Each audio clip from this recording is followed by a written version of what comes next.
Bismillahirrahmanirrahim. Assalamualaikum warahmatullahi wabarakatuh. Alhamdulillahilladzi kana bi'ibadihi khabiran basira. Tabarakalladzi ja'ala fis sama'i burujan wa ja'ala fiha sirajan wa qamaran munira. Asyhadu an la ilaha illallah wa asyhadu anna Muhammadan abduhu wa rasuluh la nabiyya wa rasula ba'da. Amma ba'd. Pertama, marilah kita panjatkan puji syukur kita kepada Allah Subhanahu wa taala, yang mana pada kesempatan hari ini kita masih diberikan kesehatan berupa jasmani maupun rohani, sehingga kita masih bisa thalabul ilmi biqaulina alhamdulillahi rabbil alamin.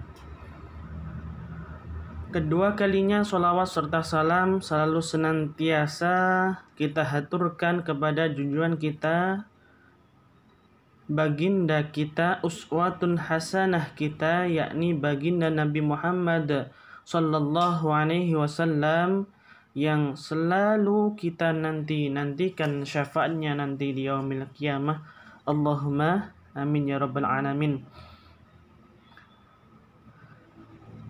Alhamdulillah, kita masih bisa berjumpa lagi di acara yang sama, akan tetapi di semester yang berbeda dan tentunya mata kuliah yang berbeda pula.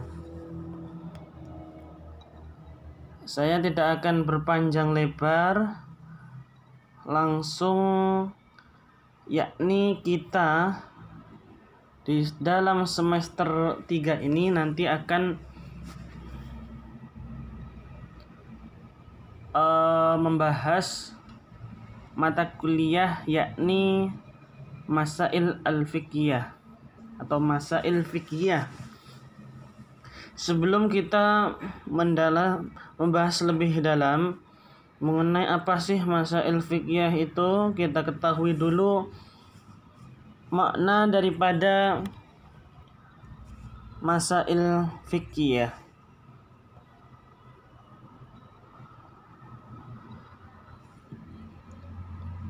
Kata Masail Fiqhiyah secara etimologi berasal dari bahasa Arab, yang merupakan rangkaian dari dua lafadz, yakni masail dan fiqhiyah. Hubungan dari kedua lafadz ini dalam nahwu disebut hubungan sifat dan mausuf, atau bisa juga na'at dengan man'ut. Lafadz masail adalah bentuk dari jamak taksir dari masalah. Jadi masail itu dari jamak taksir, yakni masalah yang bermakna masalah atau problem. Kata dasarnya sa'ala, bertanya. Kemudian dihubungkan dengan masail fiqhiyah adalah masalah-masalah baru yang muncul akibat pertanyaan-pertanyaan untuk dicari jawabannya. Masail fiqhiyah menurut pengertian bahasa adalah permasalahan-permasalahan baru yang bertalian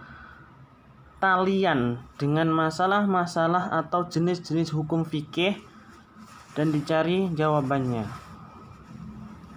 Berdasarkan definisi secara kebahasaan di atas, maka secara istilah masail fikih itu adalah problem-problem hukum Islam baru, al-waqi'iyah, faktual, dan dipertanyakan oleh umat jawaban hukumnya, karena secara eksplisit permasalahan tersebut tidak tertuang di dalam sumber-sumber hukum Islam. Kemudian ia juga berarti persoalan hukum Islam yang selalu dihadapi oleh umat, sehingga mereka beraktivitas dalam sehari-hari selalu bersikap dan berperilaku sesuai dengan tuntunan Islam. Jadi masail fikih itu merupakan masalah-masalah baru yang muncul setelah turunnya Al-Quran dan hadis, dan setelah wafatnya Rasulullah SAW yang belum ada ketentuan hukum secara pasti, sehingga dalam mencari jawabannya memerlukan kesepakatan para ulama dalam menentukan hukum yang diambil dari Al-Quran, hadis, ijma' dan qiyas. Itu pengertian secara singkat tentang masail fikih. Selanjutnya, ruang lingkup masail fikih.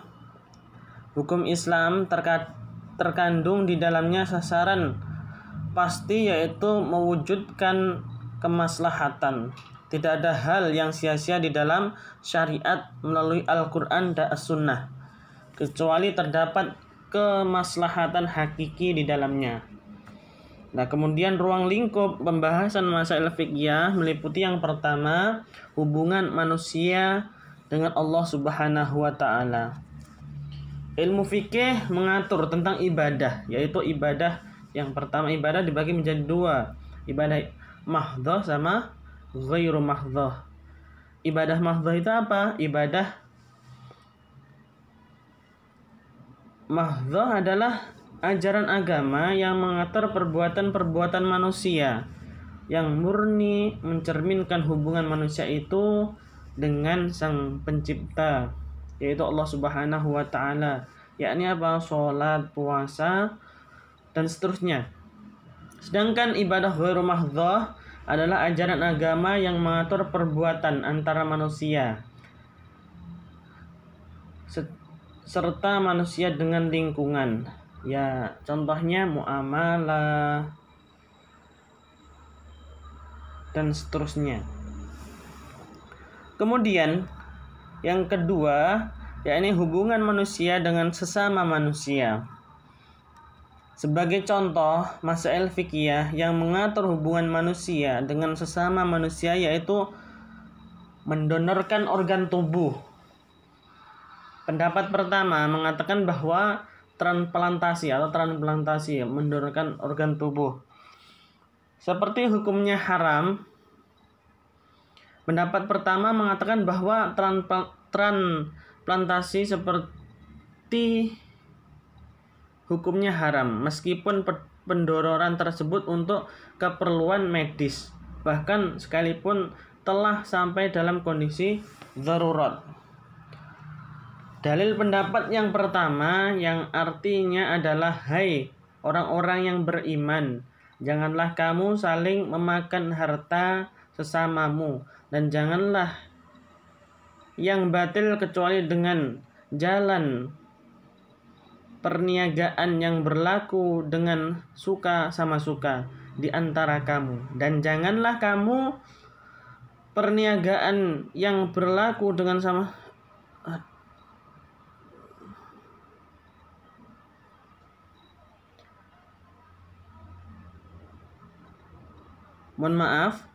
dalil pertama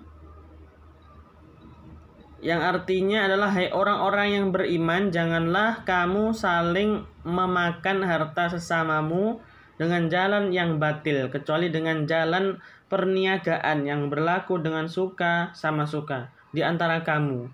Dan janganlah kamu membunuh dirimu, sesungguhnya Allah Subhanahu wa Ta'ala adalah Maha Penyayang kepadamu. Kemudian kelompok yang kedua berpendapat bahwa transplantasi hukumnya jaiz, boleh, namun memiliki syarat-syarat tertentu. Di antaranya adalah adanya kerelaan dari si pendonor, kondisi si pendonor harus sudah balik dan berakal, organ yang didonorkan bukanlah organ vital yang menentukan kelangsungan hidup seperti jantung, paru-paru, serta merupakan jalan terakhir yang memungkinkan untuk mengobati orang yang menderita penyakit tersebut. Dalil pendapat kedua yang artinya adalah, mengapa kamu tidak mau memakan binatang-binatang yang halal yang disebut nama Allah ketika menyembelihnya, padahal sesungguhnya Allah telah menjelaskan kepada kamu apa yang diharamkannya atasmu, kecuali apa yang terpaksa kamu memakannya. Dan sesungguhnya kebanyakan dari kamu manusia benar-benar hendak menyesatkan orang lain dengan hawa nafsu mereka tanpa pengetahuan. Sesungguhnya Tuhanmu dialah yang lebih mengetahui orang-orang yang melampaui batas. Dari fatwa Majelis Ulama Indonesia mengatakan bahwa dalam kondisi tidak ada pilihan lain yang lebih baik, maka pengambilan organ tubuh yang sudah meninggal untuk kepentingan orang yang masih hidup dapat dibenarkan oleh hukum Islam dengan syarat ada izin dari yang bersangkutan dan izin dari keluarga atau ahli waris. Kemudian yang ketiga, hubungan manusia dengan dirinya sendiri. Contohnya adalah masail fikih yang mengatur hubungan manusia dengan dirinya sendiri, yaitu tentang hukum rebonding. Rebonding adalah meluruskan rambut agar rambut jatuh lebih lurus dan lebih indah. Prosesnya 2 tahap. Pertama, rambut diberikan krim. Tahap pertama untuk membuka ikatan pori-pori rambut, kemudian rambut dicatok lalu diberi perlakuan seperti disetrika dengan alat pelurus rambut bersuhu tinggi. Yang kedua, rambut diberi krim. Tahap kedua untuk mempertahankan pelurusan rambut. Proses rebonding melibatkan proses kimiawi yang mengubah struktur protein dalam rambut. Proses rebonding menghasilkan perubahan permanen pada rambut yang karena aplikasi. Namun rambut baru yang tumbuh dari akar rambut akan tetap mempunyai bentuk rambut yang asli. Jadi rebonding bukan permasalahan rambut biasa yang hanya menggunakan perlakuan fisik, tetapi juga menggunakan perlakuan kimiawi yang mengubah struktur protein dalam rambut secara permanen. Inilah fakta. Rebonding hukumnya haram karena termasuk dalam proses mengubah ciptaan Allah Subhanahu wa Ta'ala, atau bisa dikatakan tahyirul khalqillah yang telah diharamkan oleh nas-nas syara'. Dalil keharamannya adalah keutamaan firman Allah yang artinya, dan aku syaitan akan menyuruh mereka mengubah ciptaan Allah lalu mereka benar-benar mengubahnya. Quran surat An-Nisa ayat 119.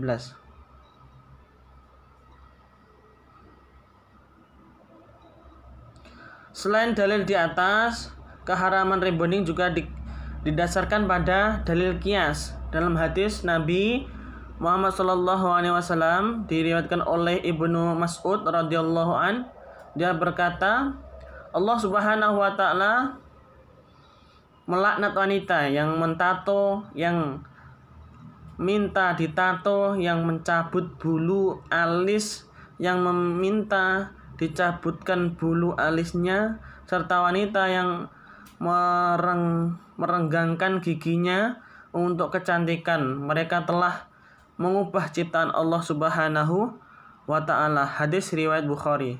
Sebagian ulama telah menyimpulkan adanya ilat dalam hadis tersebut, sehingga mereka mengambil kesimpulan umum dengan jalan kias, yaitu mengharamkan segala perbuatan yang memenuhi 2 unsur ilat hukum, yaitu mengubah ciptaan Allah dan mencari kecantikan. Adapun meluruskan atau mengkeriting rambut tanpa perlakuan kimiawi yang mengubah struktur protein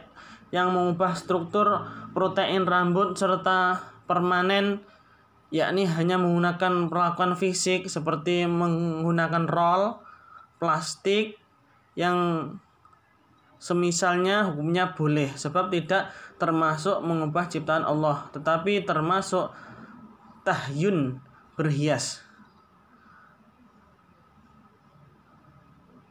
Yang dibolehkan bahkan dianjurkan dengan syarat tidak boleh ditampakkan kepada yang bukan mahram. Yang keempat, hubungan manusia dengan alam sekitar.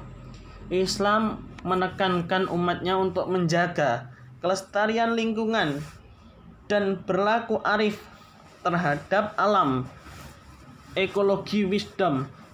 Akan tetapi doktrin tersebut tidak diindahkan. Perusahaan lingkungan tidak pernah berhenti, eksplorasi alam tidak terukur dan makin merajalela. Dampaknya eksplorasi alam menjadi limbung. Ini tentunya sangat mengkhawatirkan. Alam akan menjadi ancaman yang serius. Fikih Islam pun tumpul. Fikih belum mampu menjadi jembatan yang mengantarkan norma Islam kepada perilaku umat yang sadar lingkungan.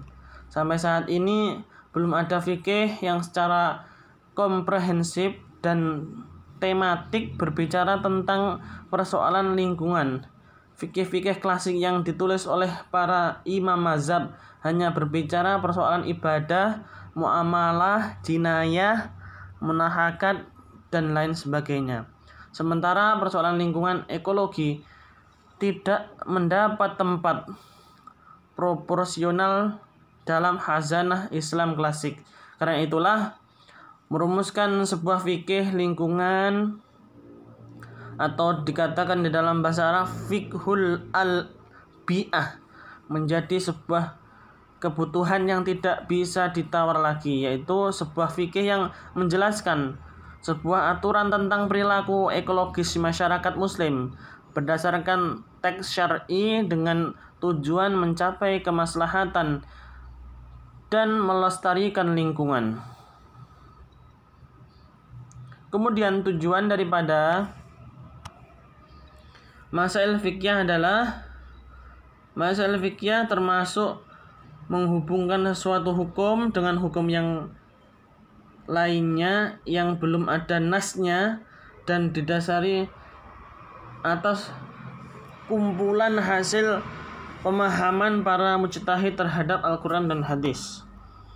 Dengan lahirnya masail fikih atau persoalan-persoalan kontemporer, baik yang sudah terjawab maupun sedang diselesaikan, bahkan prediksi munculnya persoalan baru mendorong kaum muslim belajar dengan giat mentelaah berbagai metodologi penyelesaian masalah melalui metode ulama klasik maupun klasik sampai metode ulama kontemporer.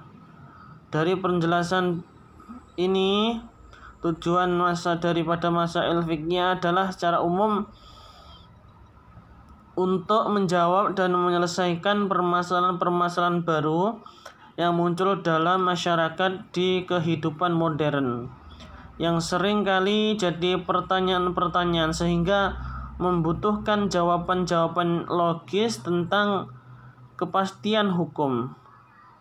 Sedangkan tujuan khususnya mempelajari masail fikih adalah agar nantinya ketika mengajar kita sudah siap dan dapat menjawab dan menyelesaikan permasalahan-permasalahan serta pertanyaan-pertanyaan yang mungkin muncul dari peserta didik. Karena apa? Karena kita di sini kan mahasiswa PAI ya. Nanti tidak lain dan tidak bukan rata-rata itu menjadi dai ataupun menjadi mudarris, seorang pengajar. Ya, kita wajib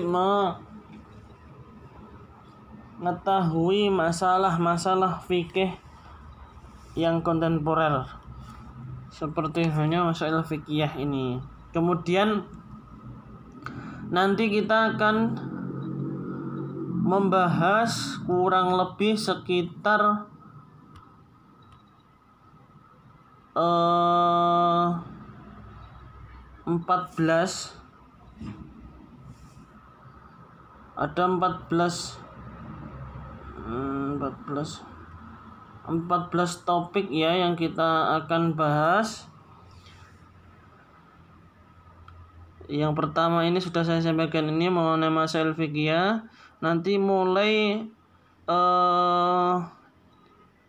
judul kedua, memahami makna perkainan beda agama.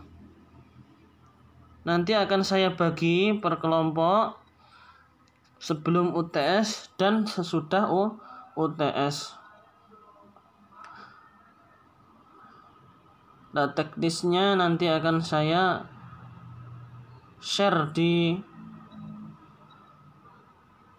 kemudian hari, ataupun nanti akan saya share berupa teks. Mungkin itu yang dapat saya sampaikan terkait masail fikih.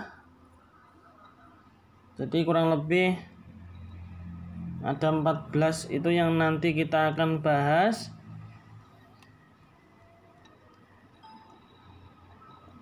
Memahami makna perkawinan beda agama, memahami konsep umum tentang KB, memahami konsep aborsi, sampai yang terakhir yakni memahami konsep cloning.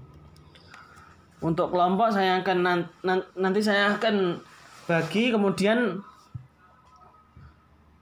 yang PAI kelas jauh ataupun yang di Al-Ibanah nanti untuk tugasnya membuat video yang sesuai dengan tema,